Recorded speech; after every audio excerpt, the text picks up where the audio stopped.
Well, it's good to be here again at the University of Washington. And it's a pretty cool concept, cool ideas here with what is the next system that we're looking for? How do we redefine prosperity? First, I want to acknowledge that we're here on Duwamish land. We can't talk about democracy if we don't, we can be more inclusive, but also have the recognition of historically of where we're at and the people that were here before us. So just wanted to bring that into the room.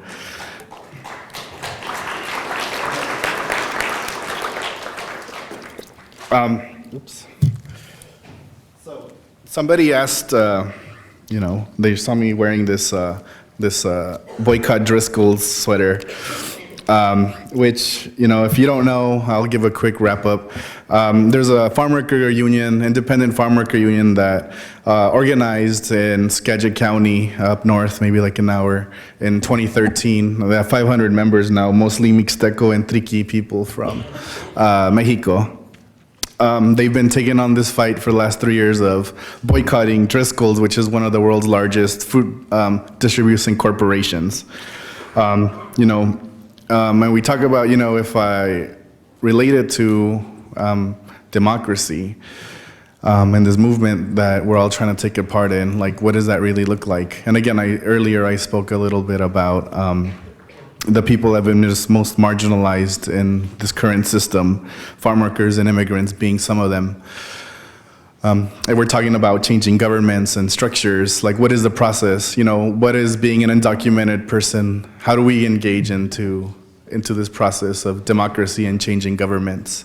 And this is a perfect example of how we can do this when workers that are the most exploited decide to organize themselves.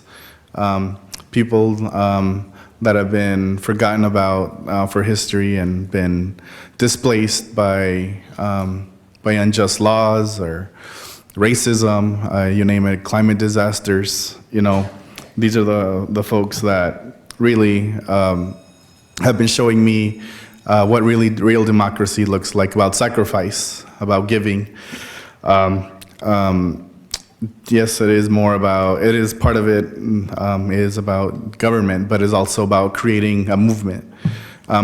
Well, I think that's one of the roles I think that is really important to bring up when we talk about democracy and redefining prosperity. We had this big movement for many, many years. It started with Friedrich Hayek in the 1920s, 30s, 40s, and 50s. He had this idea of the road to serfdom, about how governments are bad. He had this whole theory about too much control can lead to fascism and this and that. And that gave birth to the ideas of Milton Friedman and neoliberalism, which has now dominated our conversation about what is freedom and how we, every business school that we go to, everything that we talk about economics revolves around this theory of neoliberalism, about capitalism, and how that ties into freedom and democracy. So for this longest time, we've been following these thinkers, thinking that this is the way for more democracy. We think that just because corporations are making more money, that's gonna trickle down magically to the working class, to the immigrants, and to everybody, and we're just supposed to just fall in line.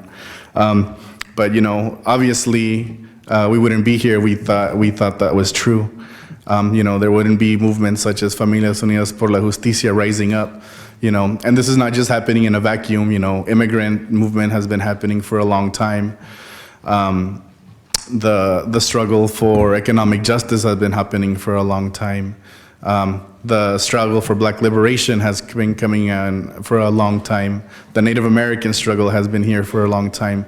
But now, I think it's reached to the crisis point where when you tie it in with the ecological crisis, now it's the time that we actually have to do something. And it's not going to happen, if we're still siloed off from one another. So I think that's one of the key moments, and recognizing the political moment that we're in, that we have all these things being thrown at us, but at the same time, there's a resistance and there's people willing to fight and building something new, to end the bad and build the new. And that's one of the core discussions that we should be taking part in.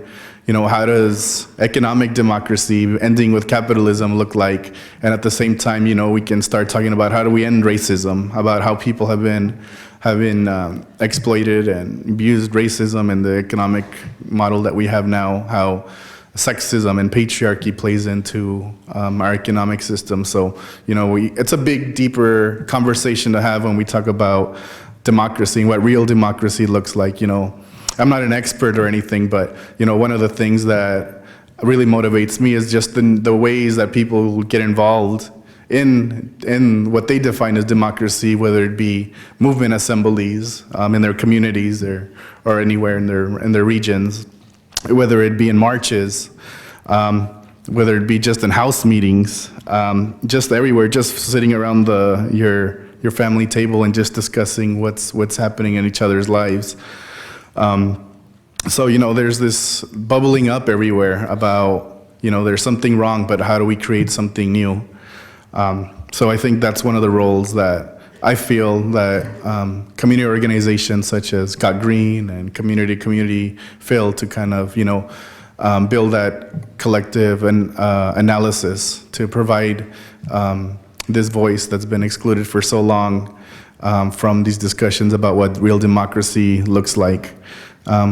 We have, you know, we have our own takes on it because we've all been been affected by the economic models for a long time negatively. And, you know, we're the ones that are the poorest, you know, immigrants and people of color, and we're the ones that are usually at the bottom rung of the economics. So I think we would have an idea of how to fix it, or what is an economy that that works for us. What does a democracy that looks for us look like?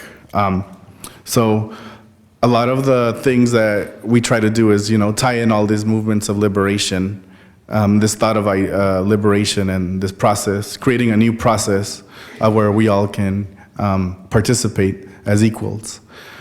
You know, and again, not all of us participate by voting. Not to say that voting is not important, but it's also, you know, being strategic about how we engage in the political process and not forgetting that there's many people that, you know, just because they don't vote, you know, it could be for many reasons. You know, some people think not voting is a vote of no confidence, and people just don't have time to vote. You know, there's like many reasons, you know, and again, for my community, we can't vote. Even though if we wanted to vote, we can't vote.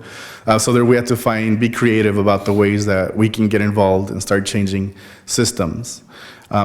One of the key, you know, takeaways again is having that political analysis and conscious raising about what it looks like to be fully engaged with like, whether it be in governments or with other organizations. You know, how do we tie in all these things? So obviously, you know, I could say that, you know, democracy it's something awesome. The movement for creating a true democracy is something that we all should get involved, but it's going to take a lot of time and processing, and the most important thing is about how do we organize our communities for we all can feel that we're being listened to on an equitable level. And again, you know, for us, there is no separating this idea of democracy without restructuring the economy and our communities. This idea of prosperity, you know, for us, it's not just about wealth, but it's about feeling the love from one another. It's more, you know, it could be, it's more than just material. It's about creating those personal relationships. So, you know, that's why we come up from up north, and, you know, we want to take part in these conversations to not feel isolated, but we also want to be included in these discussions in the University of Washington or in Seattle or anywhere they invite us. We want to make sure that our voice of farm workers, of land-based people working the lands, get included into the decision-making process. And, you know, that's part of like building that democracy that we want to see, to hear these different perspectives and see how we can all tie it in together. So yeah, the movement for democracy has many faces and many different voices and many different approaches. So again, thank you all for having us here and sharing some of our words.